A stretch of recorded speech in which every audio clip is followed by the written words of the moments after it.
જય દ્વારકાધીશ બધા મિત્રોને સ્વાગત છે તમારું રાજાધિરાજ ફાઉન્ડેશન જામજોધપુરની અંદર ભાઈ આપણી સંસ્થાની અંદર બીમાર ગૌ માતાઓ જે નિરાધાર છે જેનો કોઈ છે નહીં એ ગૌ માતાઓને ટ્રીટમેન્ટ મળે છે અને 15 થી 16 એવા આપણા પ્રભુજીઓ છે કે જે આ દુનિયામાં એકલા છે ને જેનું ભાઈ કોઈ છે નહીં આગળ પાછળ એ બધા વૃદ્ધોને અને એવા પ્રભુજીઓને અહીંયા આશરો મળે છે અને આ બધું આ બધા મિત્રોના નાના નાના સહયોગથી હાલે છે એટલે વિડીયોને એકવાર ખાસ કરીને શેર કરજો. આ સાઉન્ડ સિસ્ટમ ભાઈ આપણે કાલે ફિટ કરી આપણા શેડમાં ને અહીંયા આપણે જે મૂર્તિ છે પ્રભુજીની ત્યાં અને આપણે આજે બનાવવાની જે લાપસ છે એટલે બકડિયાને લઈને અમે જોરોશોરોથી તૈયારી કરવા માટે વર્ગી ગયા હતા. પ્રભુજીઓ બધા એકલા વ્યવસ્થિત જમીન એ શાંતિથી હોતા હતા.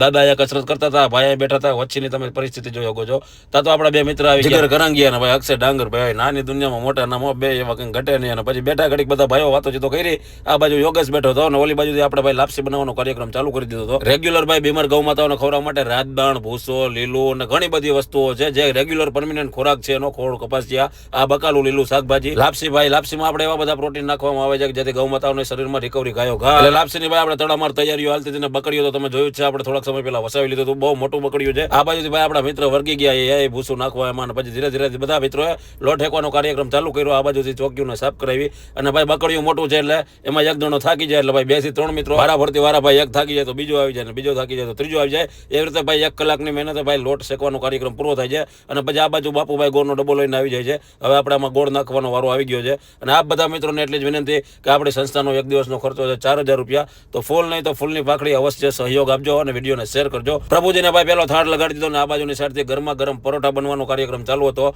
આજે ભાઈ આપણે છે દાલ તડકા, જીરા રાઈસ, પરોઠા, મિષ્ટાન, ગુંદી, છાશ, કોઈ વસ્તુ ઘટે નહીં. કારણ કે ભાઈ આજે છે અક્ષરાજનો જન્મદિવસ એટલે જન્મદિવસની બધા મિત્રોને હાર્દિક શુભકામનાઓ આપી દેજો. આપ પણ ભાઈ બધા મિત્રોને વિનંતી કરીશ કે આપનો જન્મદિવસ હોય કે કાંઈ પણ નાનો મોટો પ્રસંગ હોય કે કાંઈ પણ પૈતૃ કાર્ય હોય તો આપણી સંસ્થાની અંદર અવશ્ય યોગદાન આપી અને ભાઈ સંસ્થાની અંદર બધા પ્રભુજીઓને એક દિવસના જમણવારના ખર્ચમાં લાભ લેજો. કારણ કે ભાઈ હારાનું તો હવ છે પણ આનું કોણ? આ બધા પ્રભુજીઓનું કોણ? આ જે બીમાર રોડ ઉપર એક્સિડન્ટ થઈ જ્યારથી ગાય માતાઓનું કોણ? ભાઈ ગાય માતાઓને દવાને સારવારને આ બધી વસ્તુઓ તમારા બધા મિત્રોની મદદથી હાલે છે. એટલે આ બધા મિત્રોને ભાઈ આપના જેટલા પણ ગ્રુપ સર્કલ હોય એટલામાં બધામાં વિડીયોને ખાસ કરીને શેર કરજો. તમારી આસપાસમાં ક્યાંય પણ આખા ગુજરાતમાંથી કહું છું કે ક્યાંય પણ એવી ગૌ માતા હોય જેનું ઓપરેશન કરાવવું પડે હોય કે એને કાંઈ તકલીફ હોય તો એકવાર અમારી પાસે અવશ્ય પહોંચાડી દેજો ભાઈ. પછી ભાઈ એ બધો કાર્યક્રમ પતાવીને આપણે દવાનો કાર્યક્રમ ચાલુ હતો એટલે આ બાજુની સાઈડમાં જે આપણા તમે જોયો કોઈ ટ્રેનમાં આવી ગયો તો નાનો જીવ તો એને ભાઈ દવા અને ટ્રીટમેન્ટ ને બધું ચાલુ છે. આ બાજુની સાઈડ છે ભાઈ બીજો મોટો જીવ જેને પગનું ઓપરેશન કરાવેલું છે એની ફાઇનલી દવા ચાલુ કરી અને તો ભાઈ બહુ જાજા પાટા એને કાઢી નાખ્યા. ગમે એવા પાટા મારીએ